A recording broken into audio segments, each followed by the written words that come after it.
The rich want you to think that working harder will make you more successful. And the underlying math seems logical. Twice the work means twice the result. Twice the amount of posts means twice the amount of followers. But that's what I call the trap of productivity.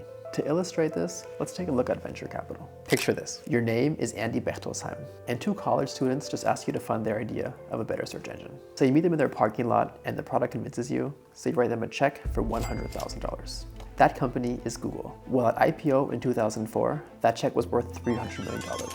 That's a 3,000x return on investment. And that is what we call a power law. And what many people don't realize is that much of the world today runs on power laws. Put simply, a minuscule number of events capture almost all of the value in a given domain. For most creators, a handful of their videos drive the majority of their views. And in music, the top 1% of artists make over 90% of streaming revenue, while the median song doesn't even earn enough to afford a cup of coffee. But that doesn't mean you shouldn't bother to create content. It just means you shouldn't put in more effort for the sake of effort. Instead, think of expected payoff as the product of effort times probability.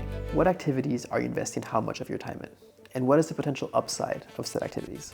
Cleaning your room versus attending a networking event. Adding fancy captions versus trying out a novel video format. Working towards a promotion versus starting your own business. Of course, it's important to cover your baseline, but if you never buy a lottery ticket in the game of life, you also shouldn't expect to win.